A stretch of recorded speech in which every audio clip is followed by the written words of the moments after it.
নমস্কার বন্ধুরা, বংটাচ নিয়ে আপনাদের স্বাগত। আজকে আরেকটা অন্য স্বাদের চিকেনের রেসিপি নিয়ে চলে এসেছি, যেটা আপনারা খুব সহজেই ঘরোয়া কিছু উপকরণ দিয়েই বানিয়ে ফেলতে পারবেন। আর এতে আমি কোনো রকম কাজু, ক্রিম, চারমগজ বা পোস্ত এরকম কিছুই ইউজ করিনি। যেটা সিম্পল পাওয়া যায়, ইজি অ্যাভেলেবেল ঘরে, সেই জিনিস দিয়েই করেছি। আর এটা রাত্রির রুটি পরোটার সঙ্গে দারুণ লাগে। অবশ্যই একবার ট্রাই করে দেখবেন, আর রিকোয়েস্ট রইল ভিডিওটা পুরো দেখবেন। তো চলুন শুরু করি আজকের রেসিপিটা। এখানে আমি 200 গ্রামের মতো বোনলেস চিকেন নিয়ে নিয়েছি। চিকেনটা ছোটো ছোটো করে নিতে পারেন আর একটু। তো এবার এতে আমি 1 টিস্পুনের মতো ভিনিগার দিয়ে দিচ্ছি। ভিনিগারের জন্য চিকেনটা তাড়াতাড়ি সফট হয়ে যায়। আর 2 টেবিল স্পুনের মতো দিয়ে দিচ্ছি টক দই। এর থেকে বেশি দই আমার লাগবে না।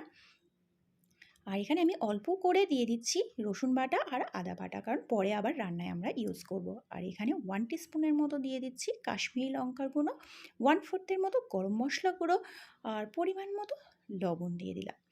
দিয়ে জাস্ট এই কটা জিনিস দিয়ে এটাকে কিছুক্ষণ ম্যারিনেট করে নিতে হবে। যদি মনে হয় যে টাইম আছে তবেই 2-3 ঘন্টা ম্যারিনেট করুন, আর যদি না থাকে টাইম তাহলে এটাকে ইনস্ট্যান্টও বানিয়ে নিতে পারেন।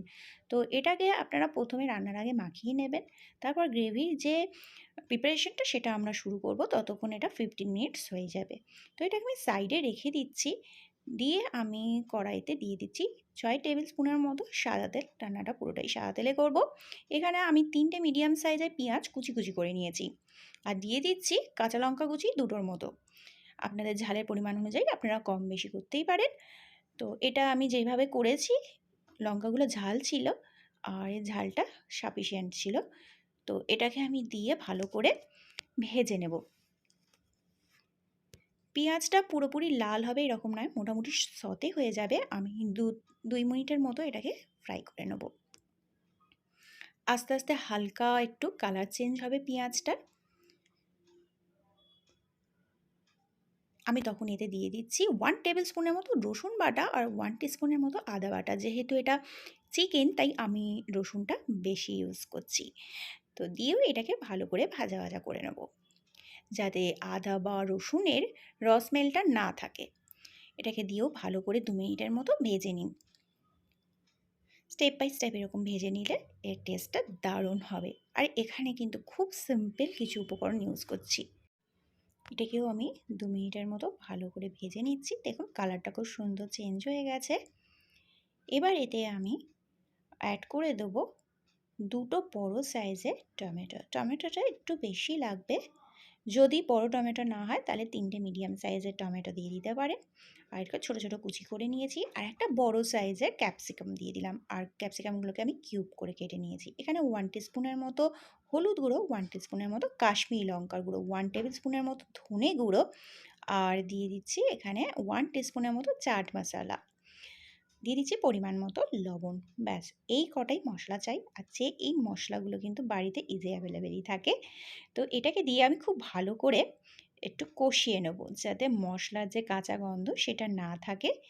আর এইভাবে কষাতে কষাতে টমেটোটাও ভালো বেশ মেল্ট হয়ে যাবে, গলে যাবে, আর ক্যাপসিকামটাও বেশ ভাজা ভাজা হয়ে যাবে।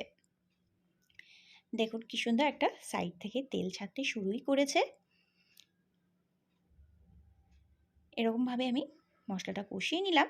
এবারে আমি চিকেনটা যেটা ম্যারিনেট করতে দিয়েছিলাম সেটা দিয়ে দিচ্ছি। আর এই চিকেনটাকে দিয়েও আমি জাস্ট 1 মিনিটের মতো নেড়ে নেব। বেশিক্ষণ কষানোর দরকার নেই, জাস্ট 1 মিনিটের মতো ভালো করে নেড়ে নিন। আর এখানে যে আমি যেটুকু দই ইউজ করেছি না, এতে বেশি জলও লাগবে না। দই থেকেই অটোমেটিক্যালি এতে জল বেরোবে। আর তার সঙ্গে আমি একটু জল অ্যাড করে এটাকে রান্না করব। তো এটাকে আমি 1 মিনিটের মতো ভালো করে একটু নেড়ে নিচ্ছি, যাতে চিকেনের সঙ্গে মশলাটা খুব ভালো করে মেখে যায়। দেখুন ভালো করে এটাকে আমি মাখিয়ে নিয়েছি। এবারে এতে আমি দেখুন একটা ছোট বাটি, 1 বাটির মতো জল নিলাম আর সাইড থেকে দিয়ে দিলাম। এইটুকু জল আর দই থেকে যেটুকু জল বেরোবে তাতেই কিন্তু এটা রান্না হয়ে যাবে। এটা আমি কভার করে একদম স্লো ফ্লেমে 15 মিনিট কুক করব। আর মধ্যিখানে মাঝে মাঝে একটু নেড়ে দিতে পারেন। দেখুন আমি এটা দেখিয়ে দিচ্ছি, দেখতে পুরোপুরি এরকম হবে। তেলটা খুব সুন্দর ভেসে উঠেছে। আমরা খুব বেশি যে তেল ইউজ করেছি তা নয়। তো একটা সুন্দর কালার চলে এসছে। আর টেস্টি কিন্তু খুবই হয়, অবশ্যই একবার বানিয়ে দেখবেন। আমি 15 মিনিট একদম স্লো ফ্লেমে এটাকে কুক করেছি। আর গ্রেভিটা দেখুন অনেকটাই শুকিয়ে গেছে। গ্রেভিটার পরিমাণ আপনারা আপনাদের পছন্দ মতো রাখতে পারেন, কম বেশি আপনাদের পরিমাণ মতো রাখতে পারেন। যদি মনে হয় যে গ্রেভি লাগবে তাহলে এই সময় একটু গরম জল দিয়ে অ্যাড করে দিতে পারেন। আর আমি প্রেফার করি এটা একটু ড্রাই খেলেই ভালো, কারণ রুটি দিয়ে এটা ভালো লাগে। চিকেনটা আমি দেখিয়ে দিচ্ছি, দেখুন এত সুন্দরভাবে গলে গেছে। তো এটাকে আমি ড্রাই করে রাখবো।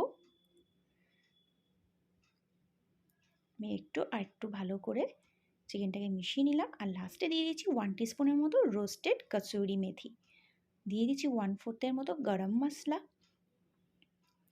দিয়ে দিচ্ছি 2-4টে চিনির দানা। যেহেতু টক দই চাট মশলা ইউজ করেছি তাই একটু চিনির দানা দিয়ে দিলে ভালোই লাগবে। আর ফ্রেশলি কাটা ধনে পাতা, এগুলো দিয়ে দেখুন একটা দারুণ কালার এসছে, খেতেও কিন্তু ততটাই টেস্টি হয়। এগুলো দিয়ে ভালো করে আপনারা মাখিয়ে নিন, নিয়ে গরম গরম এটা রুটি পরোটার সঙ্গে সার্ভ করুন। এটা বাচ্চা বড় সবাইকার খুব ভালো লাগবে। এরকম আরও চিকেনের রেসিপি দেখতে চাইলে অবশ্যই সাবস্ক্রাইব করুন। আর আমার চ্যানেলে অনেক রকম চিকেনের রেসিপি আছে, সেগুলো আপনারা ভিজিট করতে পারেন। তো আজকে এই পর্যন্ত, আবার দেখা হবে নতুন একটা রেসিপি নিয়ে। ততক্ষণের জন্য আপনাদের সবাইকে ধন্যবাদ।